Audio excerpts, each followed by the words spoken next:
அஸ்ஸலாமு அலைக்கும் வரஹ்மத்துல்லாஹி வபரகாத்துஹு. இந்த சஹாபியுடைய செயலும் இந்த சஹாபியுடைய எண்ணமும் இந்த சஹாபிக்கு நிகழ்ந்த நிகழ்வும் நம்மளை ரொம்ப சிந்திக்க வைக்குது, நம்முடைய மனசை ரொம்ப கலங்கவும் வைக்குது. அவர் யார்? அனஸ் இப்னு நலர் ரலியல்லாஹு அன்ஹு. இந்த சஹாபியை பற்றி பார்க்குறதுக்கு முன்னாடி நாம் ஒரு வசனத்தை தெரிஞ்சுக்கணும். அதை ஃபஸ்ட்டு நம்ம பார்ப்போம். சூரா அஹ்ஸாபில் அல்லாஹ் தஆலா சொல்லி காமிக்கிறான், மினல் முஃமினீன ரிஜாலுன் ஸதகு மா ஆஹது அல்லாஹு அலைஹி. அல்லாஹுவிடத்தில் எதை பற்றி உறுதிமொழி எடுத்தாங்களோ அதை உண்மைப்படுத்தவங்களும் நம்பிக்கை கொண்டவங்களே இருக்காங்க. ஃபொமின்ஹும் மன் கலா நஹ்ப. தமது உள்ளத்தில் எதை லட்சியமாக கொண்டிருந்தாங்களோ அதை அடைஞ்சவங்களும் இருக்காங்க. ஃபொமின்ஹும் மை எந்தளிர் ஓமா பத்தலு தபுதிலா. அதை எதிர்பார்த்துக்கிட்டு இப்படி ஒரு லட்சியத்தை நம்ம அடைஞ்சிட மாட்டோமா அப்படின்னு எதிர்பார்த்துக்கிட்டு இருக்கவங்களும் நம்பிக்கை கொண்டவங்களில் இருக்காங்க அப்படின்னு அல்லாஹ் தஆலா சொல்லி காமிக்கிறான் இல்லையா. சரி வாங்க, இப்போ நம்ம அனஸ் இப்னு நலர் ரலியல்லாஹு அன்ஹு அவங்கள பற்றி பார்ப்போம். இந்த சஹாபி பத்ரு போரில் கலந்துக்கிடாத ஒரு சஹாபி. பத்ரு போரில் கலந்துக்கலைனாலும் அவர் ரொம்ப கஷ்டப்படுறாரு. நம்ம பத்ரில் கலந்துக்காமல் போயிட்டோமே, முஸ்லீம்களுக்கு எவ்வளோ நெருக்கடியான சூழ்நிலையில் நடந்த போர் அது அப்படின்னு அவர் ரொம்ப கவலைப்படுறாரு. ரசூல்லா கிட்டேயும் சஹாபாக்கள் கிட்டேயும் போய் சொல்லிட்டே இருக்காரு. எப்படி சொல்கிறாருன்னா, பத்ரில் வாய்ப்பு எனக்கு கிடைக்கலையே, அல்லாஹ் அந்த வாய்ப்பை எனக்கு கொடுத்துருந்தான்னா அல்லாஹ்விடம் செய்த உடன்படிக்கையை நான் எப்படி நிறைவேற்றிருப்பேன்னு அல்லாஹ் பார்த்துருந்துருப்பான். அல்லாஹுக்காக நான் எப்படி செயல்படுறேங்கிறத அல்லாஹ் காட்டி தந்திருப்பான். மீண்டும் எனக்கு ஒரு வாய்ப்பு கிடச்சிச்சின்னா அந்த வாய்ப்பை நான் நழுவ விட மாட்டேன்னு சொல்லிட்டு ஒவ்வொரு முறையும் ரசூல்லா கிட்டையும் சரி சஹாபாக்கள் கிட்டையும் சரி ரொம்ப வருத்தத்தோடையே சொல்லிட்டே இருப்பாராம் இந்த சஹாபி. சொல்லிட்டே இருந்த சில மாதங்களுக்கு பிறகு உஹதுடைய போரும் வந்துருச்சு. இந்த உஹதுடைய போரில் அவர் கலந்துட்டு எதிரிகளை அவர் நினச்ச மாதிரி அவர் வேட்டையாடவும் செய்கிறார். எதிரிகள் இடத்துல அவர் நிறைய எதிரிகளை கொள்றாரு. அல்லாஹுடைய மார்க்கத்துக்காக அவர் அந்த போரில் நிற்கிறார். அப்புறம் அந்த போர் எப்படியாப்பட்ட ஒரு போருனா, எந்த அளவுக்கான நெருக்கடினா, ரசூல்லா மௌத்தா போயிட்டாங்க, ரசூல்லா மரணிச்சிட்டாங்க இது அப்படின்ற ஒரு வதந்தி பரவிக்கிட்டே இருக்குது. ரசூல்லா மௌத்தா போயிட்டாங்கன்ற மாதிரி.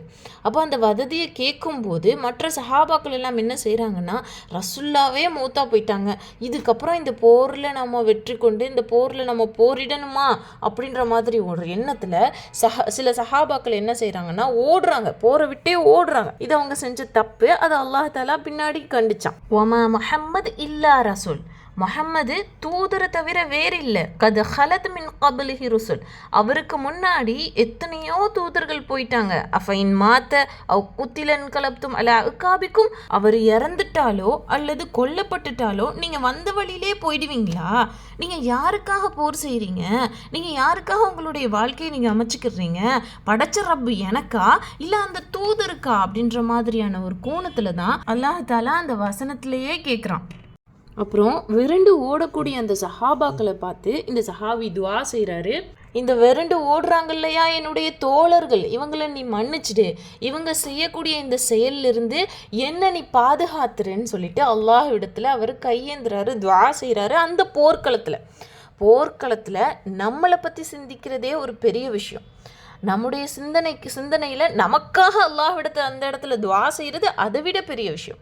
அது எல்லாத்தையும் தாண்டி தன்னுடைய சகோதரர்களுக்காக தன்னுடைய தோழர்களுக்காக அந்த இடத்துல துவா செய்கிறாரு போர்லன்னா அப்போ இவருடைய எண்ணம் எப்பேற்பட்டதாக இருக்கும். பிறகு அந்த போர்லேயே மரணமும் அடைஞ்சிடுறாரு. அப்புறம் ரசூல்லாவும் சஹாபாக்களும் எல்லாம் போர் முடிஞ்சதும் இந்த சஹாபியை தேடுறாங்க, இல்லை இந்த சஹாபி. அப்புறம் ஜனாசாக்கள் எல்லாத்தையும் சரி பண்ணுறாங்க. இது யார் என்ன அப்படின்னு சொல்லிட்டு அடையாளம் காட்டுறாங்க. ஒவ்வொரு ஜனாசாக்களுக்கும் அடையாளம் காணப்பட்டுருச்சு. ஆனால் இந்த சஹாபியுடைய ஜனாசாவும் அதில் இல்லை, அவரையும் காணோம், அந்த ஜனாசாவும் அதில் இல்லை. பிறகு ஒரே ஒரு ஜனாசா மட்டும் இருக்குது. அந்த ஜனாசா யாருன்னு தெரியலை. காரணம் என்ன அப்படின்னா, 80க்கும் மேற்பட்ட காயங்கள், வில்லாலையும் அம்பாலையும் வாளாலைன்ற மாதிரி அவங்களுக்கு அவ்வளோ காயம் அந்த ஜனாசாவில் இருக்குது. அது யாருன்னும் தெரியலை. இப்போ அனஸ் இப்னு நலர் ரலியல்லாஹு அவங்களையும் காணோம். என்ன முடிவு எடுக்கிறாங்கன்னா, சஹாபாக்களும் ரசூலுல்லாவும் சேர்ந்து இங்கே அனஸையும் காணோம், இங்கே ஒரு ஜனாசா இருக்குது, இது யாருன்னும் தெரியலை, அப்போனா அனஸுடைய சகோதரியை அழைச்சிட்டு வாங்க அப்படின்னு சொல்லிட்டு கூப்பிட விடுறாங்க. அப்போது அந்த சஹாபியை பின்பணி வர்றாங்க, ருபையா இப்னு நலர் ரலியல்லாஹு அவங்க வர்றாங்க.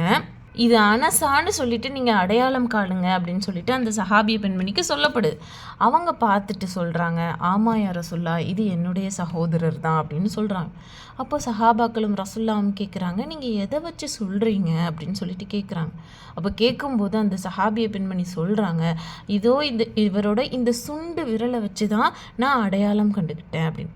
வேறு எந்த பாகமும் இல்லை, அடையாளம் காண்ற அளவுக்கு அந்த உடலில் உறுப்புகள் இல்லை, எல்லாமே சிதைக்கப்பட்டுருச்சு. அந்த சுண்டு விரல் மாத்திரம் அவங்க அடையாளம் காண்ற மாதிரி இருக்கு. அது மட்டும் வச்சு தான் அந்த சஹாபிய பெண்மணி இது என்னுடைய சகோதரர் தான்னு அடையாளம் காட்டப்பட்டுச்சுன்ற ஹதீஸை நம்ம பார்க்குறோம். பிறகு அந்த சஹாபாக்கள் எல்லாம் அடிக்கடி நினைவு கூறிக்கிட்டே இருக்காங்க ஒரு வசனத்தை. அதுதான் நம்ம ஆரம்பத்தில் பார்த்தோம் இல்லையா, மினல் முஃமினீன ரிஜால் சதகு மா ஆஹதுல்லாஹி அலைஹி ஃபமின்ஹும்.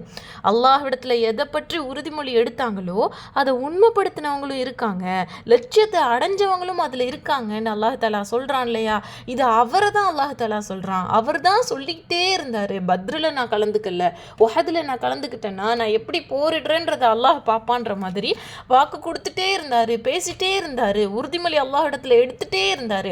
இந்த வசனம் அவரை தான் குறிக்குது, அனசுக்கு அருளப்பட்ட வசனம் தான் இதுன்னு சொல்லிட்டு சஹாபாக்கள் திரும்ப திரும்ப அந்த வசனத்தை நினைவு கூறிக்கிட்டே இருந்தாங்கன்ற ஹதீஸையும் நம்ம பார்க்குறோம். இத்தனை பெரிய தியாகம் நாம் செய்வோமா, நமக்கு அது நிகழுமா அப்படின்றது நமக்கு தெரியலை.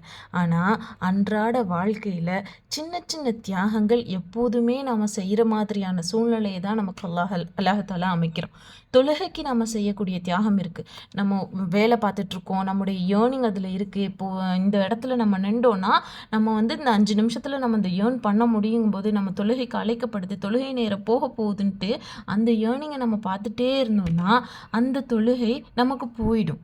அப்போது அதை தாண்டி நம்ம தொழுகைக்காக தியாகம் செய்வோம். அதே மாதிரி அடுத்தவங்க இடத்துல உண்மையாக இருக்கிறதுக்காக நம்ம ஒவ்வொரு நாளும் தியாகம் செய்வோம். அடுத்தவங்களுக்கு உதவி செய்யணுங்கிறதுக்காக எத்தனையோ தியாகங்கள் நம்ம செய்யலாம். இந்த மாதிரி நம்முடைய வாழ்க்கையை சின்ன சின்ன தியாகங்களுக்காகவது அல்லாஹ்விடத்துல நெருங்கிக்கிட்டே இருப்போம், அல்லாஹ்விடத்துல கூலி எதிர்பார்த்துட்டே இருப்போம். அஸ்ஸலாமு அலைக்கும் வரஹ்மத்துல்லாஹி வபரகாத்துஹு.